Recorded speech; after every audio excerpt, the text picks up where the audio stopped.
नमस्कार दोस्तों, मैं रौनक ओझा आप सभी का एक बार फिर एक और नए फ्रेश वीडियो में बहुत बहुत स्वागत करता हूं। दोस्तों, आज की वीडियो का टॉपिक रहेगा कच्चा तेल मतलब क्रूड ऑयल के बारे में। कच्चे तेल का दाम एक साल पहले था तकरीबन 4000 से 4500 रुपए प्रति बैरल का, जो आज 800 से 1000 रुपए प्रति बैरल पे आ चुका है। ऐसे में हमारे सामने एक बात निकल कर आती है कि इंडिया इस दुनिया का तीसरा सबसे बड़ा कच्चे तेल का मार्केट है। ऐसे में हमारा दुर्भाग्य है कि हम हमारे डिमांड को खुद पूरा नहीं कर सकते। हम हमारे कच्चे तेल के डिमांड का हार्डली 20% कच्चा तेल ही प्रोड्यूस कर सकते हैं और बाकी के 80% हमको इंपोर्ट करने पड़ते हैं। और इस 80% इंपोर्ट का अगर मैं बिल देखने जाऊँ तो तकरीबन होता है 8 लाख करोड़ रुपए का बिल। मतलब 8 लाख करोड़ रुपया हमने पिछले साल कच्चा तेल इंपोर्ट करने में खर्च कर दिया। ऐसे में कच्चे तेल का भाव तब रहा होगा 4000 रुपये प्रति बैरल के हिसाब से। अब आज ये 1000 रुपये प्रति बैरल पे आ चुका है, 800 रुपये प्रति बैरल पे आ चुका है। तो ऐसे में 8 लाख करोड़ डिवाइड बाय 4 मतलब 4 गुना घट गया है। तो 8 लाख करोड़ डिवाइड बाय 4 करूं तो मेरे को आंकड़ा मिल जाता है तकरीबन 2 लाख करोड़ का। मतलब इस साल हमें सिर्फ 2 लाख करोड़ रुपए का ही कच्चा तेल इंपोर्ट करना पड़ेगा। मतलब 6 लाख करोड़ रुपए की इस देश को बचत हो जाएगी। तो क्या ये फैक्ट, ये फिगर सही में एक सच्चे फैक्ट हैं या फिर ये जस्ट एन इल्यूजन है? तो आज मैं इसी बारे में बात करने वाला हूं। तो चलिए शुरू करते हैं। अब ऐसे में दोस्तों, इस देश में कच्चे तेल की इतनी ज़्यादा डिमांड है कि अगर मैं इस देश के एक साल के कच्चे तेल के डिमांड को अगर स्टोर करने रख गया तो समझ जाओ कि एक जिला कम पड़ जाएगा। इतना मुझे स्टोरेज कैपेसिटी के टैंक बनाने पड़ जाएंगे। ऐसे में कॉस्टिंग बहुत ज़्यादा आ जाएगी, क्योंकि कच्चे तेल का इंपोर्ट एक्सपोर्ट हमेशा चलता रहता है, तो हमको स्टोर करने की इतनी ज़रूरत नहीं है। आज इस देश के पास तकरीबन 5.5 मिलियन टन कच्चा तेल स्टोर करने की कैपेसिटी है। वो कच्चा तेल सिर्फ और सिर्फ इस देश को 10 दिन तक ही चला सकता है। मतलब 9.7 डेज तक इतने तेल से हम इस देश का काम चला सकते हैं। मतलब अगर 10 दिन कच्चा तेल नहीं आया और स्टोरेज खत्म हो गया तो देश में हाहाकार मच जाएगा। तो ऐसे में फैक्ट ये निकल कर आता है कि अगर हमें सही में ये 6 लाख करोड़ रुपए का सेविंग करना है तो हमें एक साल की अच्छी डिमांड को स्टोर करना पड़ेगा। लेकिन हमारे पास तो स्पेस है ही नहीं, हम तो सिर्फ 10 दिन का कच्चा तेल स्टोर कर सकते हैं।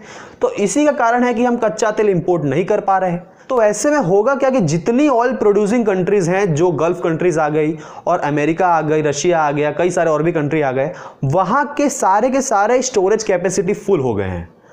अभी हाल ही में क्रूड ऑयल का प्राइस वॉर छिड़ा था, जिस वजह से कच्चे तेल का भाव गिर गया। कोरोना वायरस के वजह से दोस्तों जेट फ्यूल की डिमांड तकरीबन 34% तक घटी है, तो गैसोलीन की डिमांड तकरीबन 25% तक घटी है। ऐसे में पूरी दुनिया में कच्चा तेल का इंपोर्ट एक्सपोर्ट सब बंद हो चुका है, क्योंकि डिमांड ही नहीं है। अब ऐसे में हुआ क्या कि अमेरिका में कच्चे तेल का स्टोरेज पूरा फुल हो गया, सारे कंट्रीज में फुल हो गया। तो अब कच्चा तेल क्या कहिए, जलाया जाए। अब यही कारण है दोस्तों कि कच्चे तेल की इन्वेंट्रीज इतनी ज्यादा हो गई हैं कि कच्चे तेल की डिमांड नहीं है, इसीलिए कच्चा तेल का भाव गिर रहा है।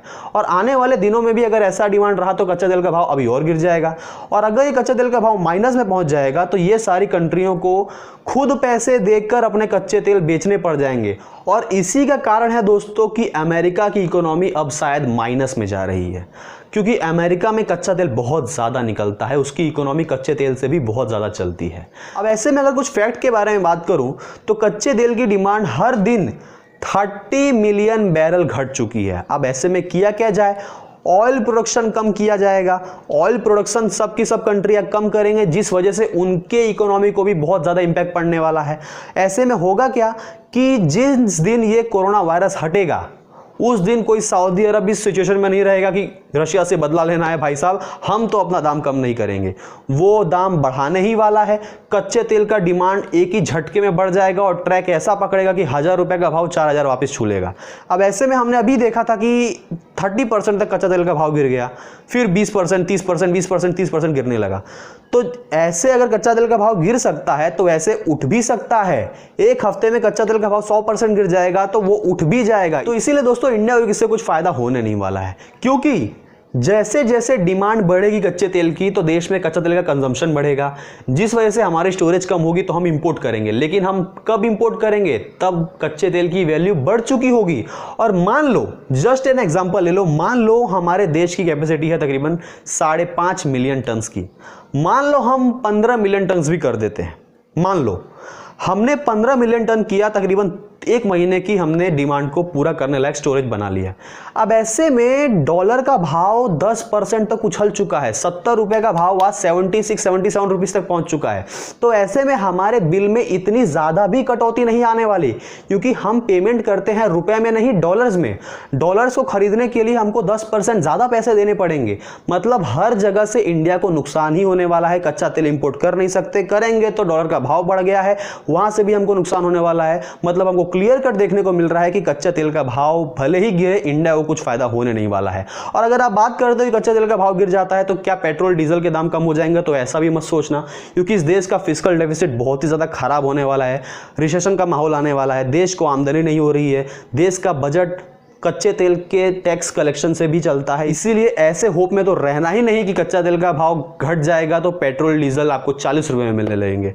तो बस दोस्तों, आज के लिए इतना ही। मुझे उम्मीद है वीडियो आपको पसंद आया होगा, और अगर ये वीडियो पसंद आया तो वीडियो को लाइक कीजिए, शेयर कीजिए, कमेंट कीजिए, और चैनल को जरूर सब्सक्राइब कीजिए, क्योंकि आपके एक सब्सक्रिप्शन से मुझे बहुत मोटिवेशन मिलेगी कि मैं आपके लिए ऐसी कॉन्टेंट्स और बनाता रहूं। तो आज के लिए इतना ही दोस्तों, नमस्कार।